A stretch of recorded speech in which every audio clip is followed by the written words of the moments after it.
Dealing with thunderstorms this morning. The what's left of the action, I should say, is mainly north of Woodland. So we're up in southwest Washington and storms are moving to the northeast in your forecast. Coming up, a Portland waterfront landmark could start coming down today. Coming up, the latest safety concerns surrounding the Centennial Mills building. Years after this massive Portland fire, Northwest Metals is back in court. Why the company is being ordered to shut down. We are also live at Oregon International Air Show in McMinnville. We'll look at the events happening this weekend coming up at 6:45. Sunrise at 6 starts right now.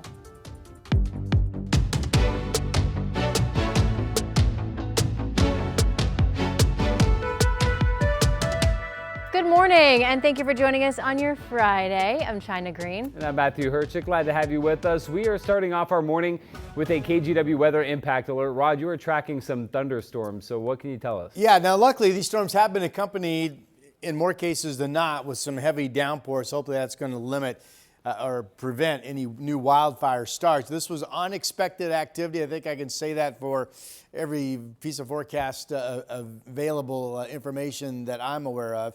The movement started about 3 hours ago down around Highway 26 in Washington County. And now what's left, and there doesn't seem to be anything trailing, is moving north of Woodland. And then this is moving up toward Mount St. Helens. Spotty storms moving northeast, heavy rain, lightning, take cover when thunder roars. I really feel like all of that action is either going to be fizzling or completely north of our area at some point in the 7 o'clock hour this morning. Then we will likely end the impact alert. But I want you to be aware of thunderstorms in our local region. Here are the clouds over the Columbia River this morning from the Vancouver to the Springs at the waterfront location, 62 degrees. By the way, our air quality is improving already. We're good to moderate. Wildfire haze from yesterday already thinning. I have us mostly sunny and 84 at 5 p.m. We are keeping a check on the roadways of Chris McGinnis handling the PM shows weather-wise. And there's been an action that's been ongoing for quite a while. This is also up in southwest Washington, just north of La Center Road, you can see, and then all that red stretch up ending before Woodland. I'm not sure how much of a delay that is, but that is I-5 northbound, some definite slowing from an earlier accident. I-5 coming in from Vancouver to Portland, just 8-minute clip, so that's good. No problems on 205 either. Brookwood Parkway coming in from Washington County, 13 minutes to get you in, 14 minutes coming in the Banfield from Troutdale, and 16 minutes up I-5 coming in from Wilsonville to downtown. That is your update at this point. Rod, thank you very much. We're nearly 2 weeks after a massive fire ripped through Centennial Mills. The landmark along Portland's waterfront could start coming down as early as today. That fire left the vacant building unstable, creating new safety concerns for the surrounding area. But the demolition is a complicated one, with the building unstable, an active investigation underway, and then freight trains running their site.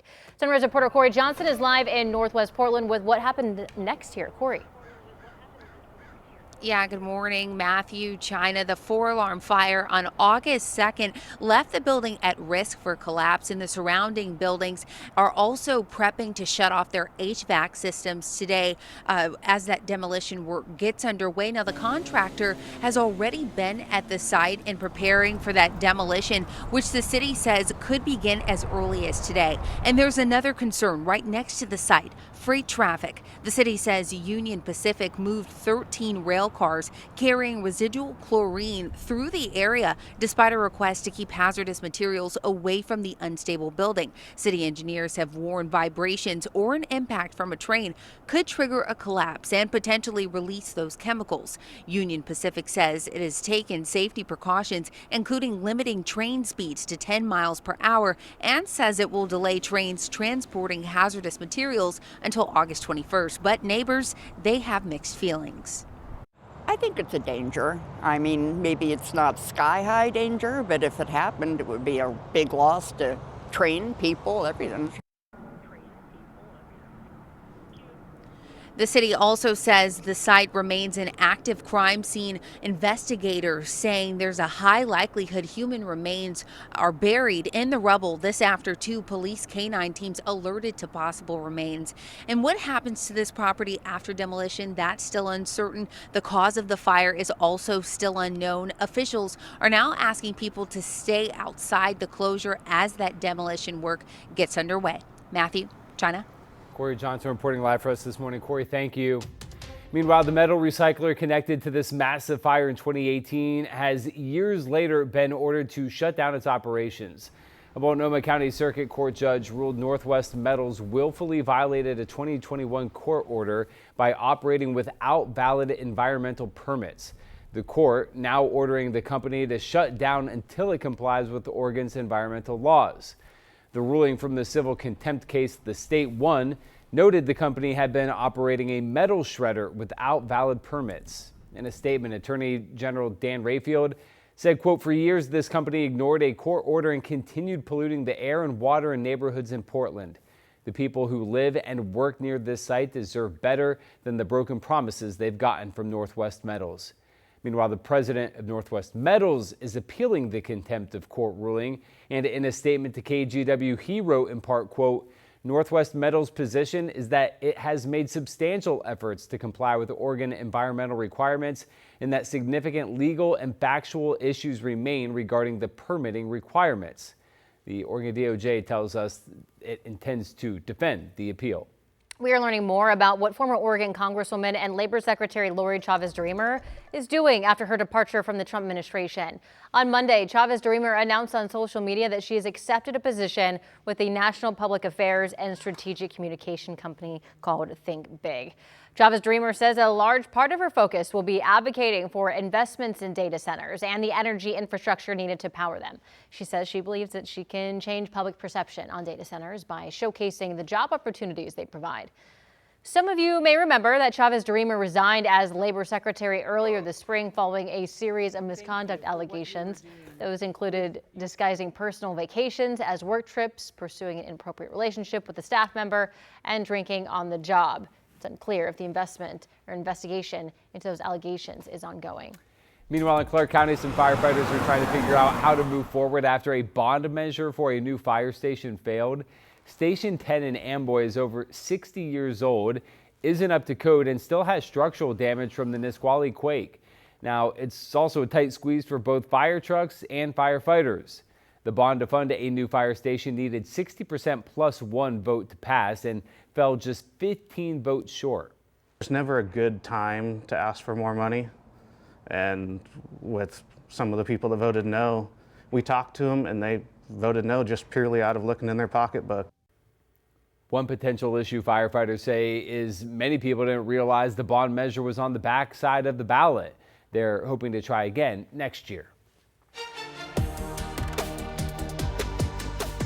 Well, Portland is now one step closer to a major renovation of the Moda Center after City Council approved the framework for a deal with the Trailblazers. That's right. There's no question that fans love the Blazers, but not everybody is happy about the vote.